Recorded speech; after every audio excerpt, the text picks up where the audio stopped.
центр Оріхова. Виглядає так, ні одної живої душі навколо немає. Це постійно, ось це касетки, мабуть. Ого! Живемо, як ото руська рулетка. Попало, значить, на небеса і все. Це Оріхів. Люди тримають тварин в підвалі, щоб їх не дістали російські снаряди. Місто просто вщент зруйноване і практично повністю порожнє. Це наша Оріхівська лікарня. Це центр Гуляйполя. Місто обстрілюється регулярно. А як Гуляйпіля, ви ж бачите, як живе. Ми все время в підвалі. Оці цуцики, вони реально діти війни.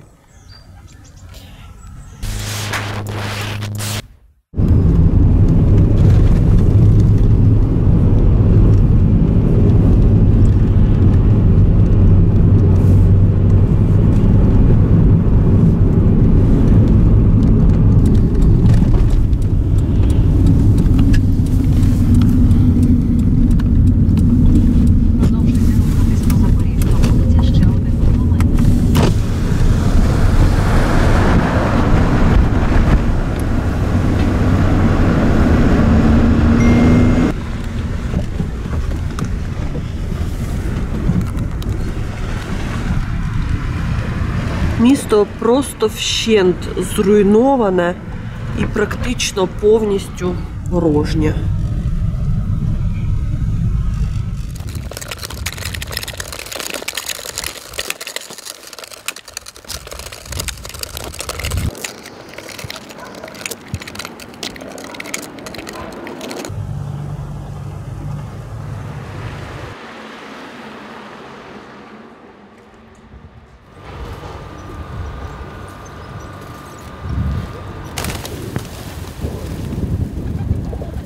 Ну, ось бачите, зараз тихо.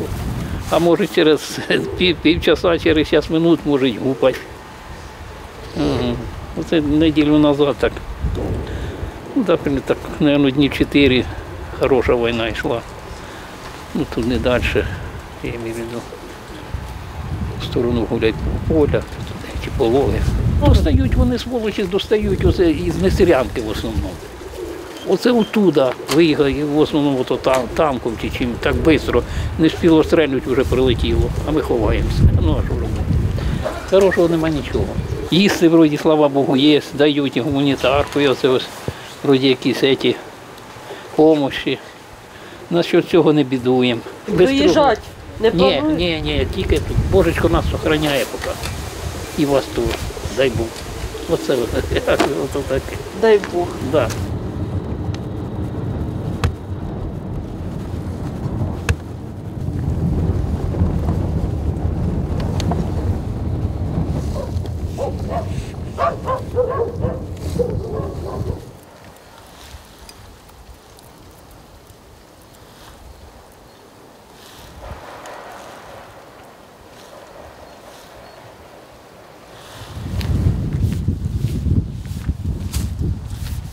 Зараз ми з вами знаходимося на території одної з наших шкіл. Це наша гімназія Сузір'я, яка входила в 20-ку найкращих шкіл України. Цю школу знищили одну із перших в нашому місті. Це було у 2022 році. У 2023 її постійно добивали. Але на території школи жодного військового об'єкта не було. Ми намагалися зберегти нашу школу, тому школа була зачинена і людей тут не було.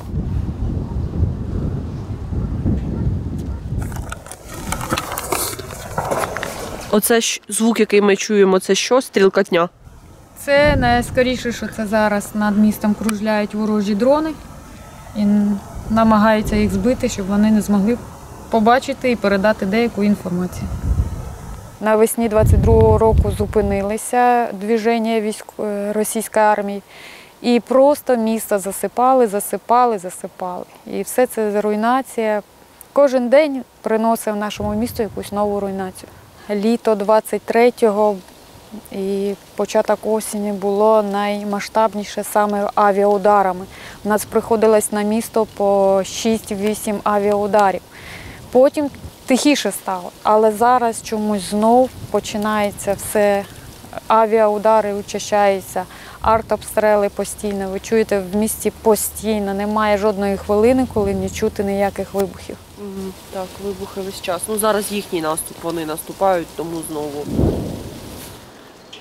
Дуже багато по місту летить саме кабів, які наносять дуже багато шкоди і забирають життя цивільних людей.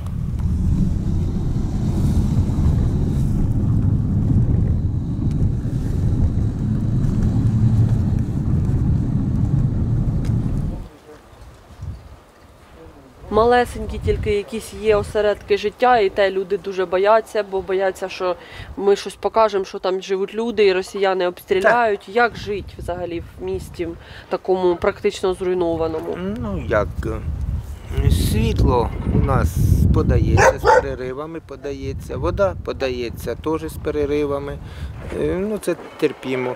Гуманітарка нам приходить вчасно, хорошо приходить гуманітарка. Заважають обстріли. Це постійно, ось це касетки, мабуть. Ого! Це далеко, то як ближче вже хуже. Ви знаєте, да, коли ховатися, коли ближче, Та хто да? його знає. Ну зараз поки що ще не треба. Та поки ні, а тоді може пізно бути, воно по-разному. Безкоштовно можна виїхати з цієї зони, там у місцевій там, адміністрації висить така об'ява, що хто хоче, виїжджайте. Людей багато виїхало, вже є такі, що, мабуть, сюди не повернуться. І нема куди вже устроїлися на роботу, діти в школу, а тут же, коли тут школа? Ця школа розбита. В общем, всі школи розбиті, як ви були, вже ці школи розбиті. Дружина у Польщі вже 2 роки, а я оце тут. Завів бороду, вона каже, я тебе бомжара, приїду обскубу. Кажу, ось весна прийде, вже ж перше, збрию бороду, все, кажу, буду, підстрижуся, все, я покажу фотографію. Так, щось уже ближе. Ні, оце ж ми вихід чули. А, вихід, так? Да, вихід я чула. Може цей... Не в погрібі ви ховаєтесь, ні? Та в погрібі це як уже близенько, а так, за хату зайти. Ясно. Плотненько нас пресують, десь дня 3-4 назад і каби сюди літали, тут були. І люди гинуть, тут гинуть люди, на жаль. А так, живемо, дуже особо нікуди їхати, я ж козочок не оставлю. Заходіть, подивитися, тут живуть. Так, щоб їх би прикормити, вони, давайте ви заходьте сюди прямо. Так, Барсиця, пошліть. Це сиротинушка. Маму вбило. Остався я в неї. Оце їх просто заховав, бо там їх держать. Приходить, я їх там не те, а тут уже. Вже хочу вона і пальці вже сосе, вже будемо зараз їсти. Ось. Ой, хороше, молоко є. Купляю молоко, як не прикро, коз повно, а молоко купляю. Кормно, воїни мені допомагають, там хліб. Сонечко це таке поганеньке було, виходилося вже шприцом кормлене. Це спочатку я тут ховався, а це віддав козам. Це я тут за стінкою лежав. Та оце після того, як загинули, мам кинув цих козенят, ви їх сюди перевели, так? Да? Та в общем, почти, да. Отак ми живемо тут. Це Оріхів. Люди тримають тварин в підвалі, щоб їх не дістали російські снаряди. Це все ваші кози? Ні, Приходить жіночка, каже, я забираю мамку. І мамка без коз не уїжджає. Візьміть 2 штуки. Ну, оце взяв. 2. Тоді вчитель ось автошколи каже, я уїхав, а там у тому піди в сараї, мені подзвонили, стіна впала, привалила козу, козеня задавило. Що ціле забери. Ну, забрав.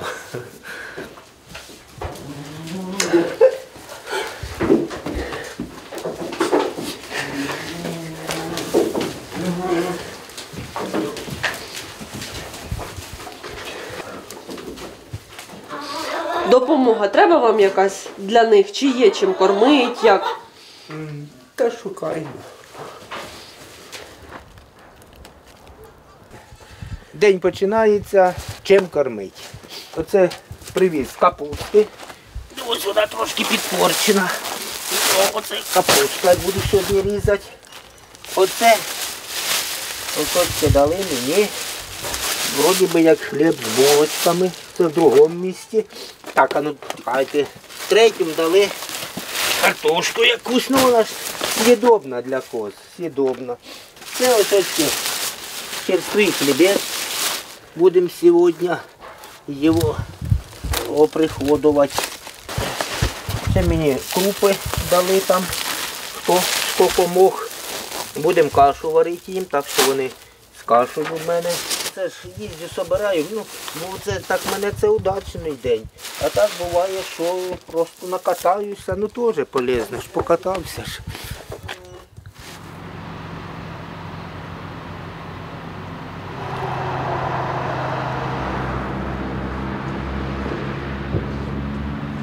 Зараз близько 4-ї дня, уже декілька годин, центр Оріхова виглядає так, ні одної живої душі навколо немає. На фоні весь час лунають звуки артилерійської дуелі.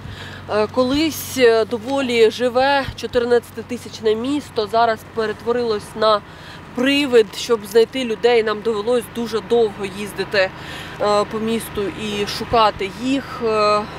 Ну і власне зрозуміло чому, тому що небезпека триває постійно, кабами місто росіяни обстрілюють постійно.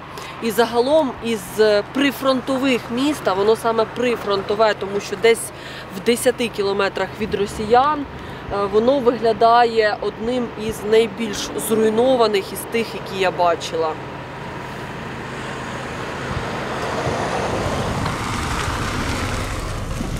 Ми ось з Запоріжжя приїхали, оце люди збирають в Запоріжжі корма. Ми люди, жителі Ми тут Оріхова. живемо, готуємо всю війну і оце одну собачку ось уже спасаємо. Там, де кап прилетів, одну собачку вбило, а цей вижив. І це ми спочатку до себе заберемо, а потім вивеземо до людей.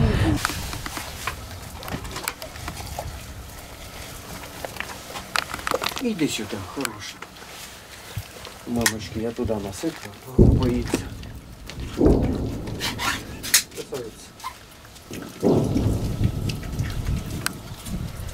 Вже знайшли практично родину, зараз до Києва їх готові забрати. Тільки знайдемо транспорт, як перевезти і відправимо відразу. Наші в Англії, в Британії котики, оночки. Так що нормально. Весь світ допомагає і за це вдячні, безмежно вдячні. Коли ясна погода, тут же ж видно, коли літак летить, ну слід від літака. І прямо це, як ти дивишся на оце страхіття, коли він летить в твою сторону, кидає кап і розворачується. І ти розумієш, що там 50, 60, 70 секунд і кап прилітає. І ти не знаєш, куди він. І ми оце так подивилися, розвернувся, замолилися і поїхали далі. За 20 хвилин десяток літаків. Вилітало, викидало, розворачувалося і улітало. Це давно?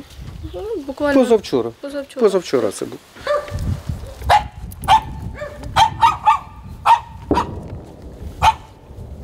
А там ще одна мама, і тут в неї ще цуцики там. А ось вибігають вже. Да. Бігають. Так, ідіть сюди.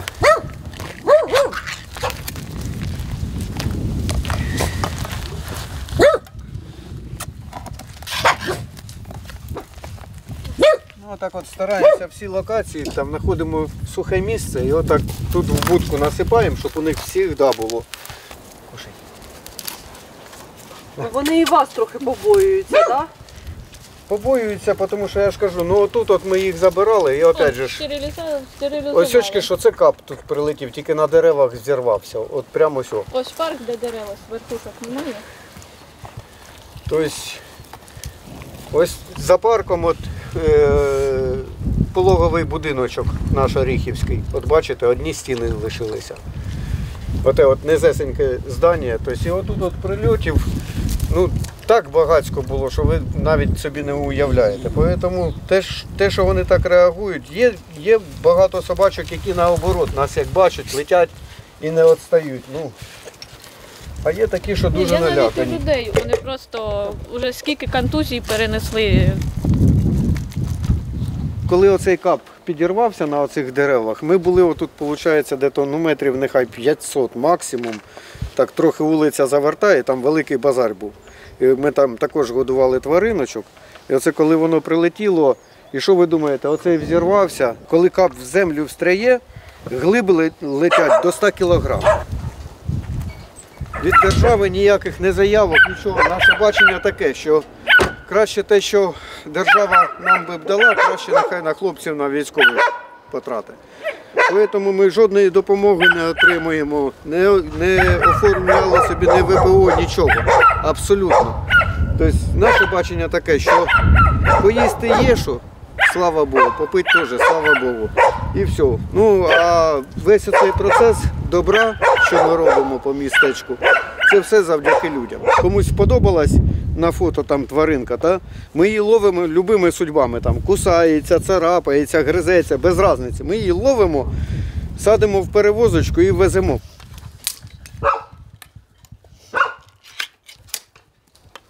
Теж ми ось також кормили, потім будемо це все збирати у мішки і вивозити на смітник.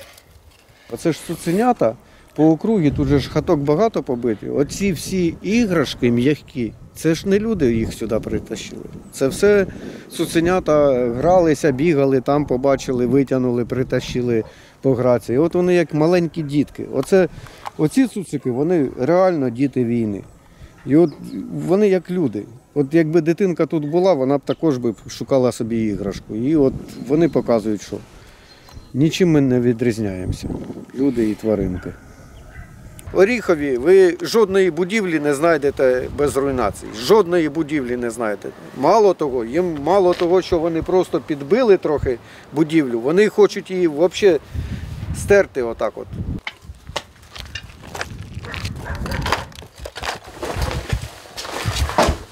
Отут у нас процедурний кабінет, тут крапельниці ставили. Ось наш пост медсестринський. І де ви були? Ну ось тут ми якраз ходили і привід був. Раз, два, три, третя там палата. Це наша Оріхівська лікарня. Вона з початку повномасштабного вторгнення вона продовжувала працювати в своєму звичному режимі. Перед працівниками був вибір. Ніхто нікого не змушував працювати, залишатися насильно, коли почалась війна, обстріли. В нас з фронту дуже все було чутно. Але все одно всі працівники залишалися і працювали в своєму звичному режимі. Навіть коли пристрелювались до лікарні, були обстріли спочатку по парку. Дуже часто, коли всі відділення так ходором ходили, все одно всі працювали, доки не почались уже конкретно обстрілювати саму лікарню. Це було ввечері, ми всі працювали, почали обстрілювати з градів лікарню. І по території тут ракета терчала, нерозірвана, пряме попадання в терапевтичне відділення було. Тому контузило також багатьох працівників. Перше, що я пам'ятаю, це вимкнуло світло, тому що прилетіло на територію. Потім, друге, коли я вмикаю на телефоні фонарик, ліхтарик, пам'ятаю те, що летять двері, летять стекла, пиляка стоїть. Оце все, що почали згуртовуватися в коридорі за двома стінами, один одного накривати, поки змога з'явилася між обстрілами евакуюватися в підвал. Ми знаходимося з вами біля руїн одної з наших школ Оріхівської громади. Ця школа з перших днів війни стала приютом для переселенців з Маріуполя. Через нас проходив коридор, коли люди мали ще змогу виїхати з окупованих територій. Вони всі проїжджали через нас. Саме тут було організовано для них пункт, де вони могли зігрітися, переодягтись, покушати і поїхати далі. Далі, коли закрилися коридори, ця школа була пунктом незламності. Тут люди могли отримати гаряче харчування і деякі жили. Але рашисти здійснили удари і за 2-3 дні зруйнували повністю всю школу. На жаль, тут були загиблі цивільні люди. 7 загиблих. Це було влітку 23-го року. Це була неділя. 2 снаряди в школу, авіабомби, і загинули люди. Це пункт незламності був створений саме для цивільних осіб. Тут люди могли отримати гуманітарну допомогу, питну воду, отримати гаряче харчування. Військових на території цієї школи не було.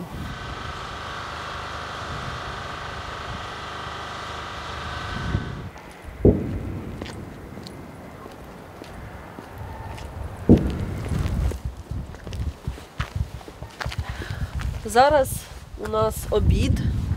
Це центр Гуляйполя. Він абсолютно порожнісінький, людей немає. Людей взагалі в місті залишилося дуже-дуже мало, тому що звідси навіть була оголошена примусова евакуація дітей. Це і зрозуміло, тому що місто обстрілюється регулярно і отак виглядає його центр. Люди зараз ті, які залишилися, живуть в підвалах і рятуються тим, що їм волонтери, ДСНСники і комунальники привозять сюди все, що необхідно для того, аби вижити в цьому місті.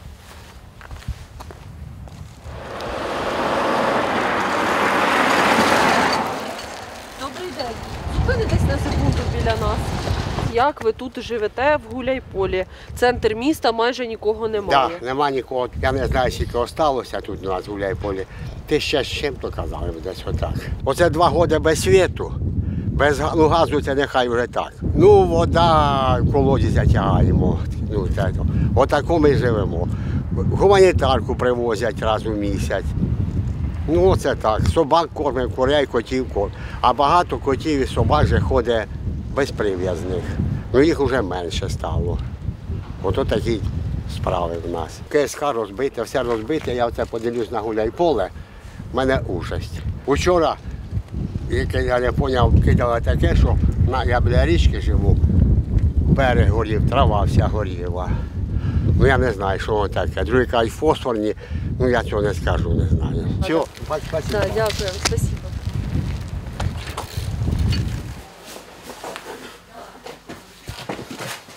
Підвозимо людям воду, підвозимо людям хліб, гуманітарну допомогу.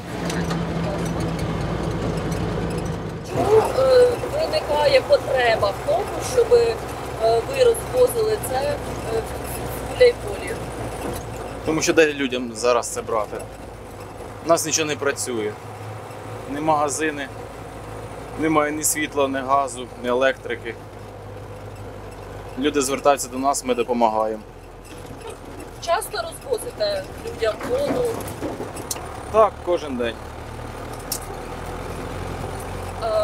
Централізованого водопостачання немає, так? Немає, так. Як давно?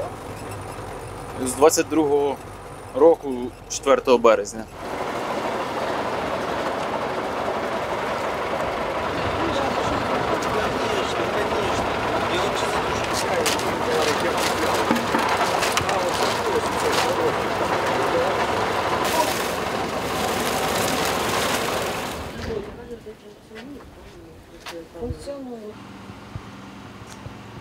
Практично ні одного дому в нашому районі немає живого, це ми знаємо. В підвали ховаємося, коли далеко летить, не ховаємося. Всяко буває. Буває так, що довго сидимо в підвалах, ховаємося. Але виїжджати не плануєте? Бо я не можу їхати. У мене погиб син, я не можу. Співчуваю вам. Ну що, тому ні.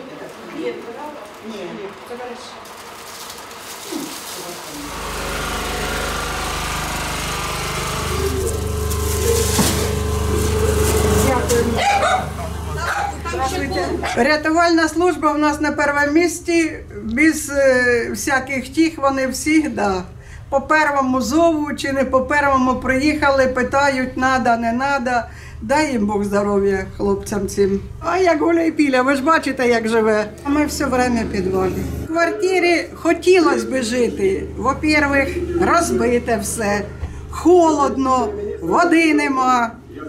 Нема условій, щоб це. А тут, слава Богу, у нас є палети. Ми ось ви зайшли, ось тепленько, да? Як би там не було. Вашу квартиру розбили, так? Да. Да. Давно живете в підвалі? 2 роки. Тобто у вас ще на початку вторгнення? Ну, як тільки почалося, ну, може, десь, ну, почти 2 роки. То, що обстріли ж почалися і стекла ж побилися, все то, і невозможно було вже в квартирі знаходитися, і ми перейшли в підвал.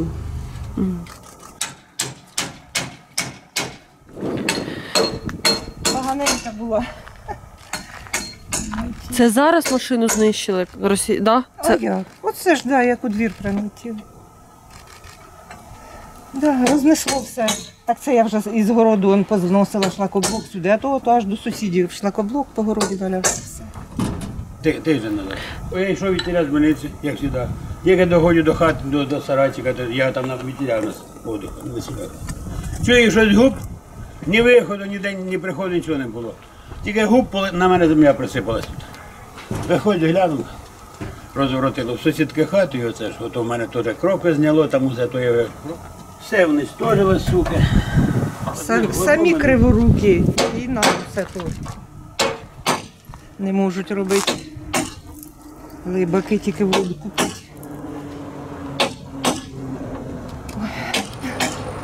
Біля лікарні прилітали не раз.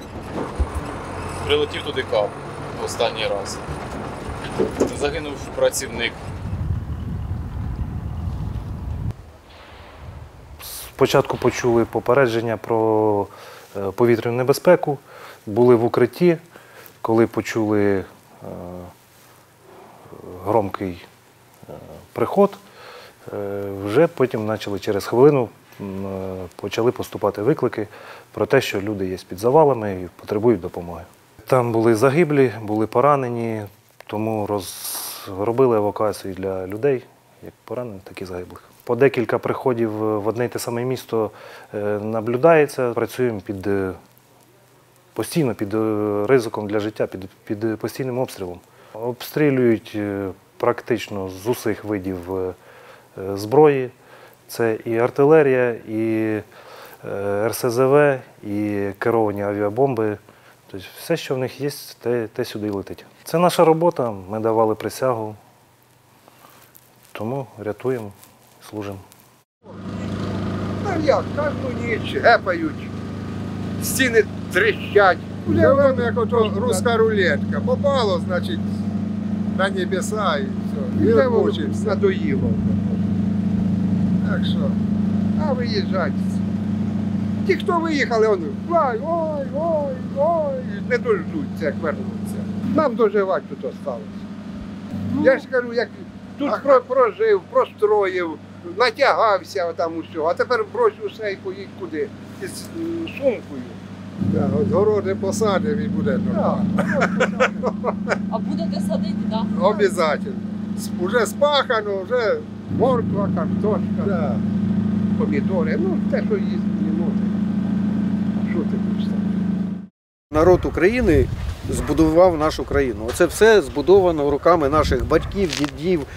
І чому це треба показувати? Тому що коли вони оце руйнують нашу країну, вони намагаються вбити народ України. Ми також не покидаємо, тому що ми розуміємо, якщо люди виїдуть, то зникне душа, українська душа з цього містечка. Воно за рахунок людей, які тут мешкають і які душу свою вкладають, воно живе. воно не дає себе зламати, не дає себе покорити. Да? То це містечко своїм духом, воно тримає не тільки саме себе, воно також тримає дух хлопців, які його обороняють. Ми очікуємо того, що може ж таки все скінчиться, буде перемога, ми вернемося до себе додому. Ну, поки надіємося, а там як буде, як Бог дасть.